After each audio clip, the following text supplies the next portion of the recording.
Assalamualaikum warahmatullahi wabarakatuh. Selamat malam semuanya. Kami dari kelompok 5 akan memaparkan hasil diskusi dan rangkuman kami mengenai pengaplikasian TLC atau Thin Layer Chromatography. Sebelum kami mulai, izinkan saya memperkenalkan anggota dari kelompok 5. Yang pertama ada Aida Angriani, yang kedua ada Ani Fitriani, yang ketiga ada saya sendiri, Ika Ratna, yang keempat ada Rika Angklah, yang kelima ada Rizka Amalia, yang keenam ada Yuliaksa Wiretina.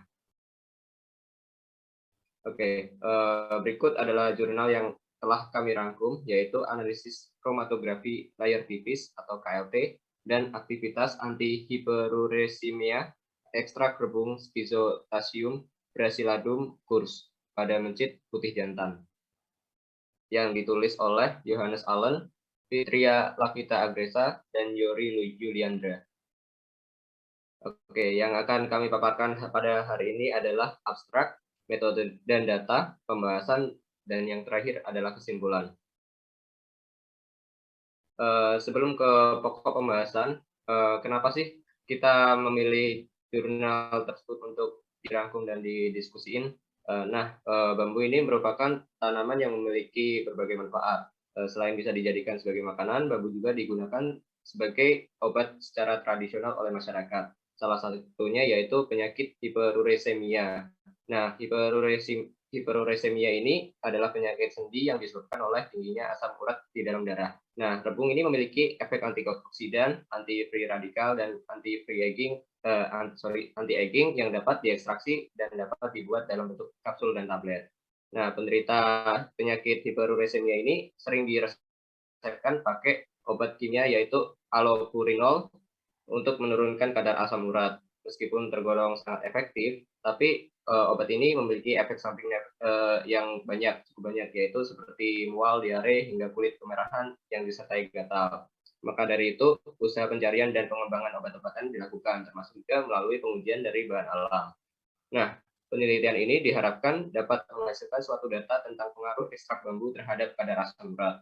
Harapan kami semua, salah satu dari kami dapat mengembangkan penelitian tentang penggunaan bahan herbal sebagai obat. Oke, selanjutnya kita masuk ke abstrak.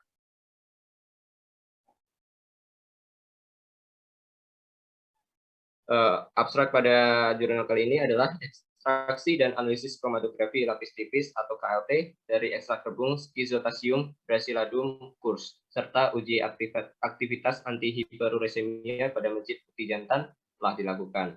Proses ekstraksi dilakukan dengan cara maserasi. Penentuan golongan senyawa dilakukan dengan berbagai reagen warna pada KLT. Untuk mengevaluasi aktivitas antihiperuresemia dari ekstrak digunakan 25 mencit putih jantan, diberikan dosis harian, kemungkinan hati ayam sebagai penginduksi asam urat, bersamaan dengan suspensi ekstrak pada dosis 25, 50, dan 100 mg per kilogram, dan allopurinol 10 mg per kilogram sebagai pembanding. Satu kelompok lain yang terdiri dari 5 ekor mencit digunakan sebagai kontrol normal. Kadar asam urat serum mencit putih jantan diukur pada hari ke-8 dan dianalisis dengan one-way ANOVA.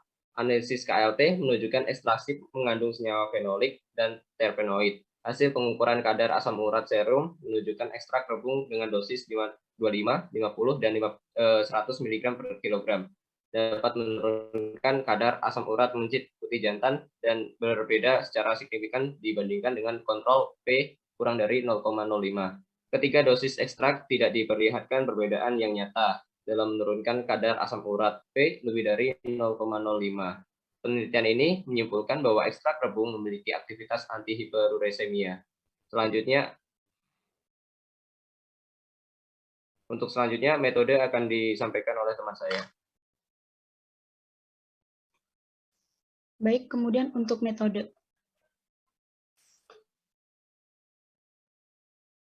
Untuk metodenya yaitu ada 4.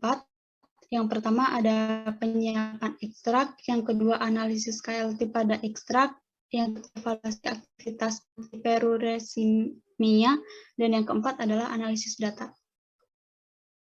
Yang pertama untuk penyiapan ekstrak, sampel rebung yang masih segar diiris tipis-tipis, kemudian sampel digiling. Kemudian sampel diekstraksi dengan metode maserasi menggunakan pelarut etanol. Ekstrak yang diperoleh kemudian dikentalkan dengan rotary evaporator. Yang kedua, analisis kromatografi lapis tipis pada ekstrak.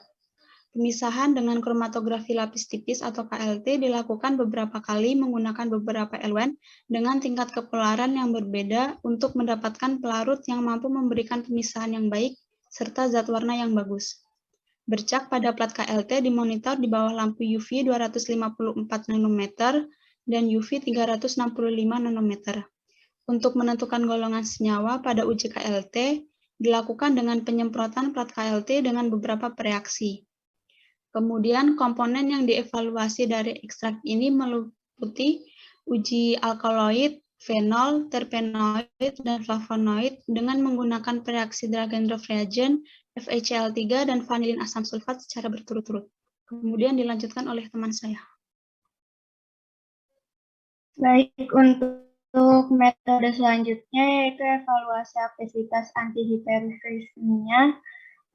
Sebanyak 30 ekor mencit putih jantan dengan berat badan 20-30 gram diaklimatasi untuk menyesuaikan dengan kondisi eksperimen. Kemudian hewan dikelompokkan menjadi kontrol normal, yaitu yang hanya menerima makanan standar, dan kelompok lain yang juga menerima makanan tinggi purin. Pada hari ke-14, hewan dikorbankan dan darahnya diambil untuk pengukuran kadar asam urat serum dengan metode spektrofotometri UV visible. Selanjutnya, analisis data. Data kadar asam urat serum dinyatakan dalam bentuk rata-rata dan dianalisis dengan metode one-way, ANOVA, dan dilanjutkan dengan Binchang's multiple range test. Di sini ada data pengamatannya. Berdasarkan tabel ini, hasil menunjukkan bahwa ekstrak rebung mengandung kelompok senyawa fenolik yang hasil positifnya noda berwarna hitam kebiruan dan terpenoid yang hasil positifnya warna noda ungu merah muda. Di sini ada hasil yang didapatkan jika dilihat dari di bawah sinar UV. Selanjutnya dapat dilanjutkan oleh teman saya. Lanjut ke poin pembahasan.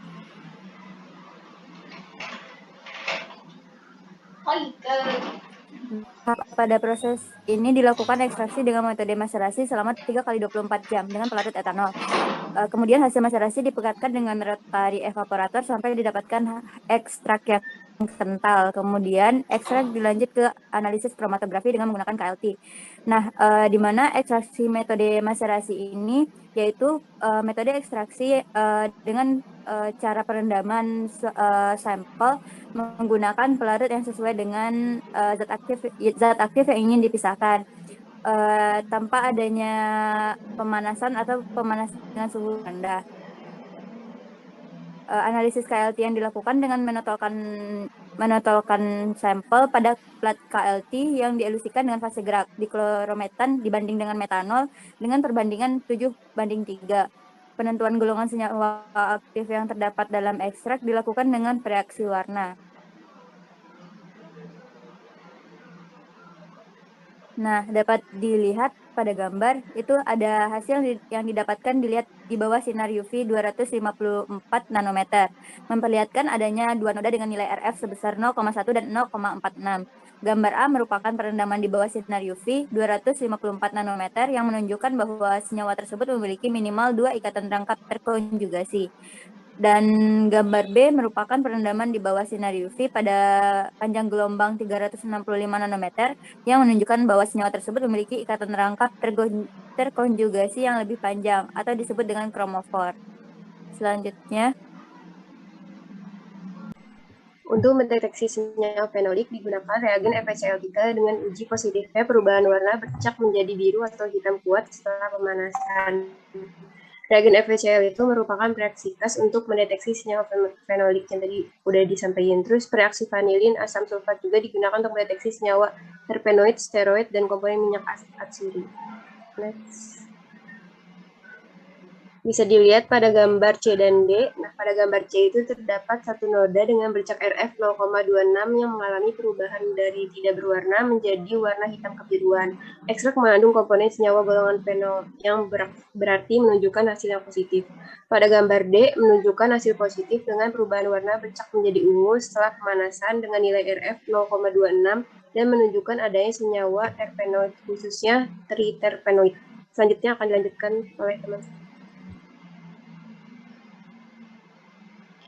Dari materi sebelumnya yang telah dipaparkan, maka dapat ditarik kesimpulan, penelitian ini menyimpulkan bahwa rebung dari tanaman Schizostachys bacillacum curls mengandung komponen senyawa fenol dan terpenoid. Golongan fenol pada ekstrak rebung berhasil dikonfirmasi dengan metode kromatografi lapis tipis. Senyawa-senyawa yang berpotensi sebagai inhibitor enzim santin oksidase yaitu tanin, flavonoid, dan polifenol, dan asam elagat. Polifenol memiliki aktivitas sebagai antiinflamasi, antimikroba, antikarsinogenik, dan antioksidan. Sedangkan penelitian lain melaporkan bahwa senyawa polifenol dapat menurunkan kadar asam urat.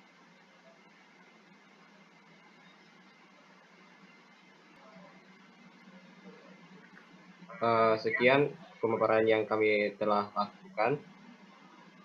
Terima kasih kepada Bapak Reza Mulyawan selaku dosen pengampu mata kuliah kromatografi. Terima kasih juga kepada teman-teman yang telah menonton video kami. Semoga ilmunya bermanfaat.